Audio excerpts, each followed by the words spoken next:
dos libros. Primero el que trabaja sobre el asalto, el Mugging, donde está viendo que Margaret Thatcher no llega al poder en el 79 y comienza a hacer políticas neoliberales. Ha habido una preparación previa. Entonces empieza a narrar cómo se construye el pánico moral del asalto. Y ese pánico moral es una construcción histórica, que se construye desde el aumento de policía en la calle, el anuncio de la prensa y la televisión sobre comunidades negras, y se pone el foco en eso, en chavales, en comunidades de color negro. Se pide un aumento de la securitización. Eso es lo que permite que cuando Margaret Thatcher llega al poder pueda hacer las políticas de ley y orden. Esas políticas de ley y orden en que se basan en unas comunidades asaltadas por la individualización, el consumo, sobre todo el aumento del consumo de drogas tipo heroína, crack en Estados Unidos, va atomizando esa realidad. Se destruyen los elementos comunitarios sociales. Por lo tanto, ese proceso que se ha desarrollado y que hemos vivido, y sobre todo está muy bien narrado en La miseria del mundo, en la obra colectiva de Bourdieu y otros autores, de cómo hay una retirada y a partir de ahí se encuentra el individuo encarnado, solo, ante esa realidad, con unos elementos del estado del bienestar cada vez más endebles. Sin embargo, ese proceso de individualidad, y lo estamos viviendo con las redes sociales, es una continua búsqueda del sujeto a buscar su relación con la alteridad. Y ese elemento de relación con la alteridad es lo que proponemos que se puede potenciar en el momento histórico en el que estamos ahora. Si en ese momento histórico de individuación nosotras proponemos unos elementos de cuidado, posiblemente puedan haber unos cambios sociales. Por lo tanto, hay dos focos en los cuales poner la atención para ese proyecto. De un lado, los cuidados, esa política, sobre todo las políticas, cuando Julieta Paredes está hablando de feminismo comunitario, entre otras autoras, o que Siam Lazar, que tiene un libro maravilloso, que es La construcción social del Siam Lazar, cuando ella está hablando de la construcción del sindicalista. Ella lo llama contingencia. ¿Qué dice Siam Lazar? La subjetivación política del sindicalismo se construye de una pata que es la contingencia, es decir, la cadena de cuidado que yo activo. La Maya Pérez Orozco llama cadena global de cuidados, donde el trabajo de la mujer es sumamente importante para que esa cadena de cuidado funcione. Pero si nos quedáramos solamente en la parte de los cuidados, nos estaremos olvidando del segundo punto importante, que es el proyecto político, que es cómo en esos espacios de relación se construye un proyecto que tenga la pretensión de ser contrahegemónico. Y digo la pretensión, no digo que lo tenga que ser de entrada, porque construir un proyecto contrahegemónico conlleva mucho tiempo. Pero no nos podemos quedar solamente con la parte de cuidados, obviando la parte, ¿vale?, política. Igual que en otros espacios de izquierda, más de la cual yo puedo venir históricamente, se dice lo otro son políticas de la identidad. Aquí lo único que tiene punto de trabajar es la política de clases, es decir, la lucha de clases. En los restos de factores sobran, tampoco es eso, sino cómo se encuentra en ese enlace, de modo que no nos encontraríamos con una dicotomía de cuidados y proyectos políticos, sino que ambas se funden. Yo, volvemos a Freire, si no cambio mis relaciones sociales, no cambio mi modo de comportarme, tampoco voy a lograr una transformación política. Si consigo un cambio social, tiene que ir parejo también con un cambio mío como sujeto político. Por eso, la acusación de Freire de que nadie libera a nadie, pero nadie se libera solo tiene mayor empaque político que nunca. Yo no puedo transformarme, es decir, yo no puedo entrar en el cuerpo de David y ayudar a que David se emancipe, sin embargo, David sin mí no se puede emancipar. Y eso es un trabajo colectivo. Ese es el proyecto que nosotras consideramos que, trabajando una serie de autores, autoras, pero sobre todo sacándolo de la universidad y trabajándolo, producimos lugares de encuentro, y en esos lugares de encuentro es lo que queremos ver que sucede, si hay posibilidad política para que suceda algo. Este proceso es lo que Massimo Modenesi llama en el proceso de la subalternización, antagonismo contra hegemonía. El paso primero de todo proyecto es que el sujeto subalterno quiere dejar de ser subalterno. Cuando ese sujeto quiere dejar de ser subalterno, necesita crear sus propias instituciones autónomas. Esas instituciones autónomas que para autoras actuales, Isabel Egaro, Jody Dean, Slavoj Žižek, Lordón, pasan por el partido. Hay otras, como Holloway o demás, que consideran que se puede hacer sin una forma partido. Yo obviamente defiendo la primera, no la de Holloway, pero ¿qué quiere decir? Necesitamos instituciones autónomas para lograr ese cambio. Y una vez que tengamos esas instituciones autónomas, podremos construir un proyecto contrahegemónico. Y esto, como nos hemos compartido, hay muchas cosas que estaré repitiendo, pero la base de todo esto, recordamos el cuaderno primero de Gramsci y las entradas parágrafos 43-44, todo proyecto antes de ser o antes de llegar al poder necesita tener una propuesta hegemónica. Nadie puede llegar o nadie puede tener una propuesta de toma de poder si no hay antes un proyecto hegemónico antes de entrar. Y esa es la construcción social, ese es el elemento procesual que se necesita. De modo que las transformaciones sociales pasan cuando van aparejadas por procesos políticos. Y hablamos de esa parte de proceso político como acción, como praxis.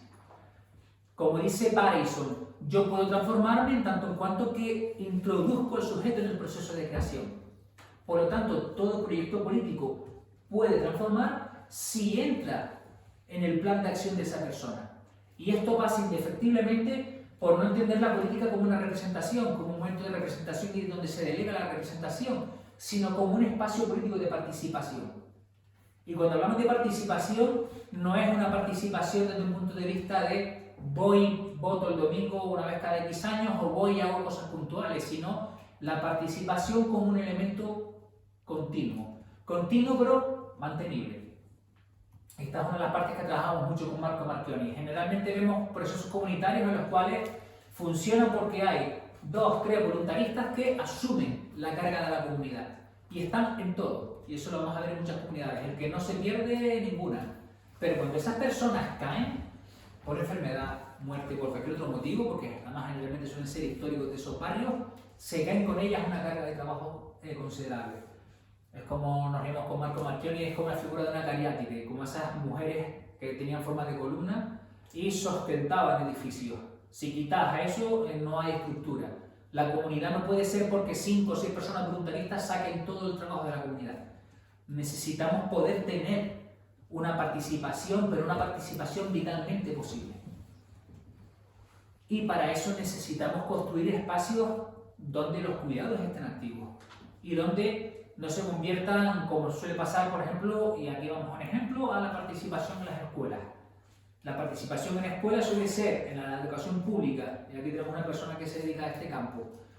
Alto porcentaje de población migrante en la escolarización, sobre todo de la pública me refiero, y en el AMPA participan solamente personas blancas y argentinas. Si no son españolas, suelen ser argentinas, porque sí que toman el espacio público, pero esos padres y madres migrantes no están en la toma de decisiones, sin embargo sí que están mayoritariamente sus hijas en la escuela. Ante esto, por ejemplo, durante los años que pude estar en el proyecto ICI, veíamos unas prácticas en el tema educativo, Prat de Llobregat. En Prat de Llobregat que decía, vamos a trabajar con centros de alta diversidad. Entonces lo primero que tenemos que conseguir es que nuestro profesorado no rote.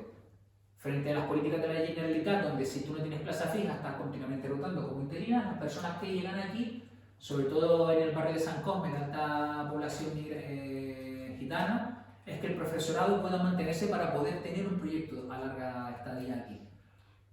Se empezaba a trabajar por ahí y se empezaba también a incluir a la comunidad en los proyectos educativos. De modo que cada vez se caminaba mucho más hacia lo que se llaman comunidades de aprendizaje, en la cual es el centro directivo, no el aula, que eso sería un aprendizaje y servicio, por ejemplo, sino que es el centro directivo quien permite que sean los padres y madres quienes entren, padres y madres o cualquier otra persona de esa comunidad, y tenga potestad curricular. ¿Qué sucede en muchos barrios? Que nos encontramos con alta población migrante, y algunas veces suele ser población migrante que procede de países con habla inglesa, habla francesa, que es mejor, por ejemplo, para introducir los elementos en enseñanza en otro idioma, que personas que lo tienen como lengua materna y no tenemos que estar siempre tirando del profesorado. O quién mejor que otra persona X que sabe de X tema y que pueda entrar y pueda tener una potestad curricular en ese proyecto. Si eso se hace desde el punto de vista del equipo directivo, se abre la escuela a la comunidad. Eso sería un modo de entrar en tu unidad de aprendizaje. Otra fórmula, y esto sería ya en la gestión de la escuela como edificio, si el proyecto educativo pertenece a la comunidad autónoma de turno, sin embargo los centros, como centros educativos, son del ayuntamiento. También en Prat de Llobregat lo que se hacía, en este caso era Sant Boi, era abramos los centros educativos. Si los jóvenes no tienen lugares de encuentro, que el centro educativo de 4 a 8 de la noche esté abierto de lunes a viernes y se pueda gestionar como un espacio de relación. Esta sería, por ejemplo, otra de las posibilidades.